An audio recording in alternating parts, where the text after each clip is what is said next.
Welcome, Tagalog Movie Recap. Sa bisperas ng bagong taon, ang morgue ng lungsod ay tila isang liblib na lugar. Dalawang forensic experts lang ang naiwan, si Dr. Chen Jiahao, isang batikang pathologist, at ang kanyang assistant na si Lin.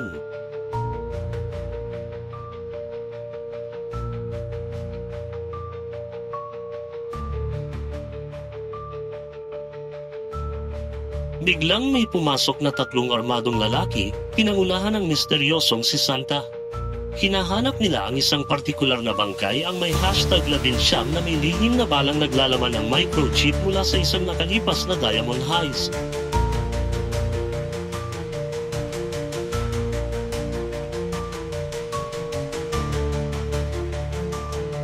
Pinilit ni Santa si Dr. Chen na alisin ang bala sa bangkay habang pinagbabantaan ang buhay ni Lin.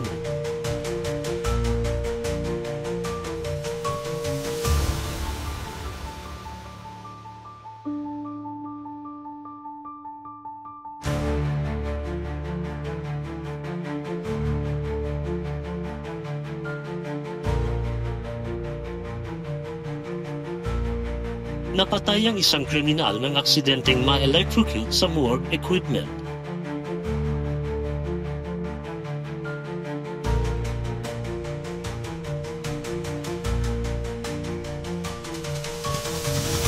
Natuklasang si Santa ay dating pulis at si Dr. Chen pala ang original investigator ng heist case.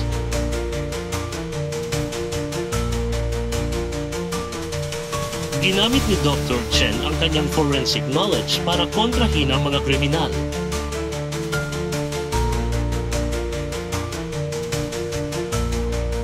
Brutal na labanan, gamit ang mga surgical tools at morgue equipment.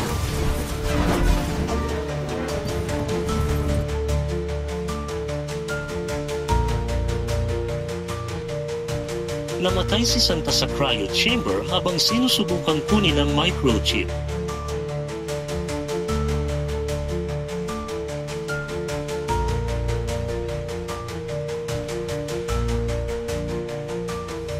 Nakaligtas sina Dr. Chen at Lin.